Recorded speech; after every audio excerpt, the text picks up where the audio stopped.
Assalamualaikum. Okey, hari ni saya nak tunjukkan cara kita nak guna mail merge di dalam Word. Mail merge ni adalah satu function di dalam Microsoft Word yang boleh kita guna pakai contohnya dalam penyediaan sijil, penyediaan surat, di mana dia ada satu template tetapi yang kita ada certain info di dalam surat ataupun sertifikat tu yang kita nak dia berubah.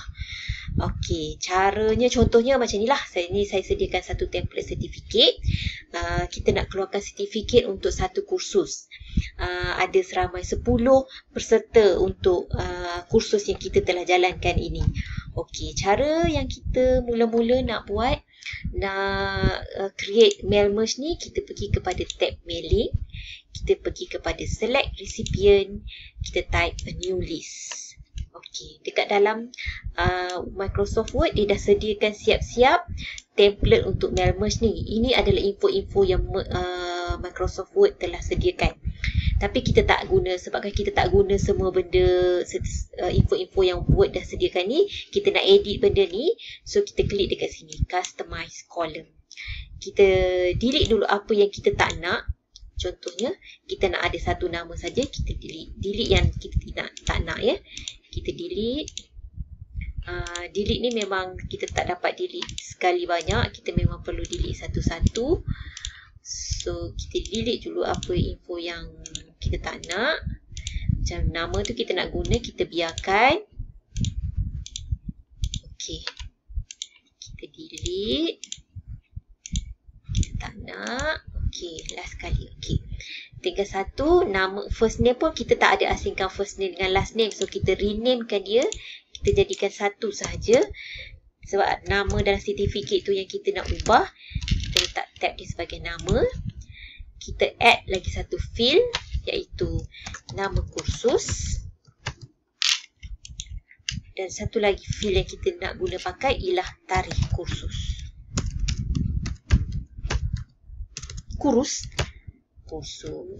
Tarikh kursus. Okey. Sekarang ada, maksudnya field name ni kita ada 3 info di dalam sertifikat yang kita nak tukar. Kalau banyak lagi kita tambah lagi lah. Kita guna add ni. Kita masukkanlah info apa yang kita nak tukar kat dalam sertifikat tu. Okey, kita klik OK. Kita dah ada 3 info yang kita nak tukar kat dalam sertifikat tadi, sijil tadi. Kita tak masukkan lagi, kita nak save dulu database kita ni. Kita klik OK. Automatik akan keluar kotak ni. Kita save lah dekat mana-mana yang kita nak. Kita letak kat sini. Nama file tu kita letak data lah, kata contoh. Okey, sekarang kita dah ada template sertifikat dan kita nak masuk pula info-info sertifikat tu. Seperti contohnya peserta sertifikat tu. First kita masukkan dulu tempat, contohnya nama, di mana kita nak letakkan nama peserta tu. Kita letak di sini. Kita pergi dekat insert merge field, kita letak nama di sini. Menghadiri kursus, nama kursus kita letak di sini. Dan juga tarikh kita letak di sini.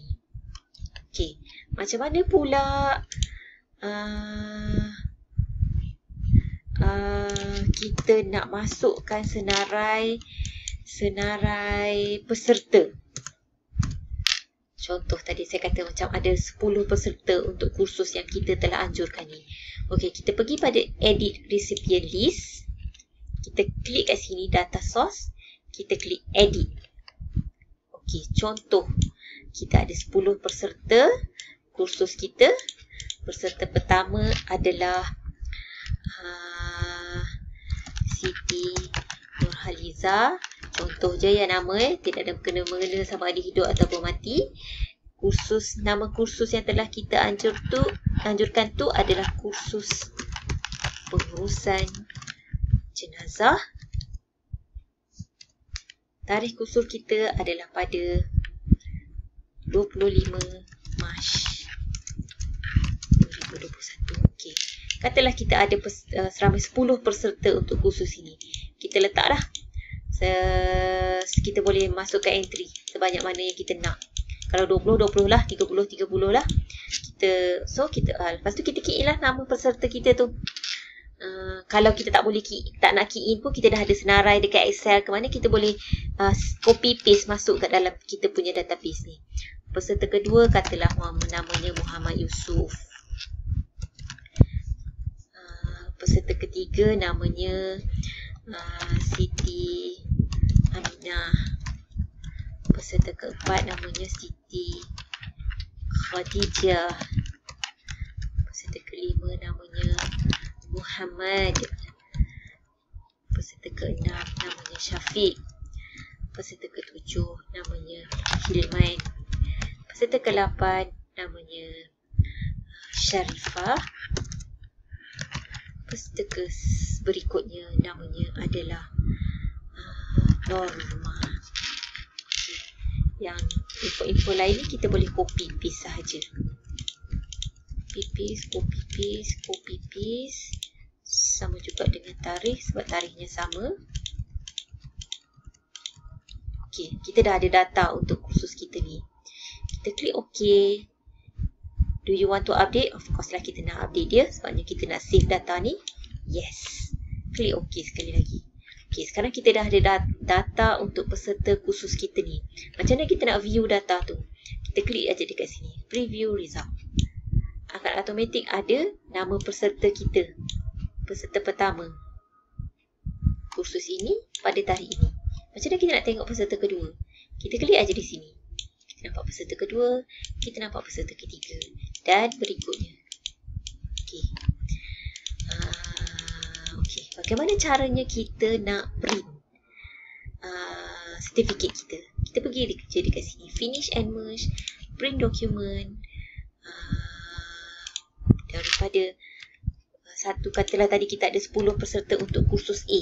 Kita klik saja sini. From 1 ke 10. Dan kita tekan OK.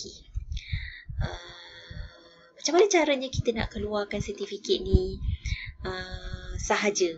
Contoh, maksud saya sahaja tu, kalau kita ada kursus kedua. Okey, kursus pertama kita tadi adalah kursus pengurusan jenazah.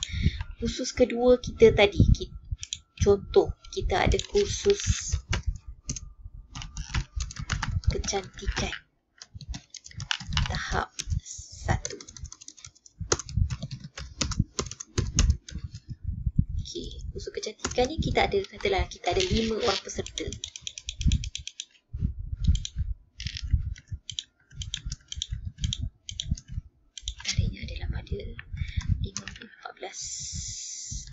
Februari 2021. Peserta kursus kecantikan kita ni katalah siapa ya? Suhan.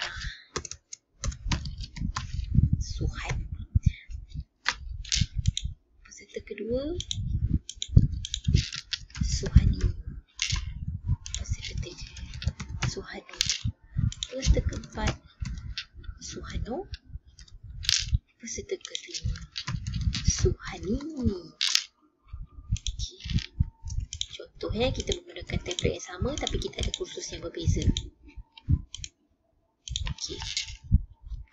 Kita nak print kursus yang kedua. Kursus yang kedua kita tengok aja dekat sini. Kursus kedua kita start pada nombor 10. So kita pergi kat sini, print document, kita print daripada nombor 10 dan kita tak letak ini pun tak apa, dia akan sampai habis. Dia akan print sampai habis lah. Maksudnya sampai info kita yang data kita yang terakhir tu. Satu lagi kita nak tengok kursus kedua tu dia nombor berapa. Kita pergi dekat sini, edit recipient list kat sini. So kita klik aja kat sini. OK. Yes. OK. Dia akan pergi kat sini. So kita dah tahu dia nombor 10. Satu lagi yang saya nak ajar. OK, terlupa nak beritahu. Font ini kita boleh tukar. Kalau kita tukar di sini, maksudnya saya tak nak preview result ya. Saya nak font nama ni dia besar sikit. Saya nak dia 45 font dia. Dia automatik akan semua nanti akan font yang sama. Dia tidak Satu tu je lah, maksudnya semua font akan follow font yang kita set up tadi. Apa lagi yang berkaitan dengan mail merge ni yang boleh saya ajar? Okey, cara kita nak keluarkan sertifikat ni.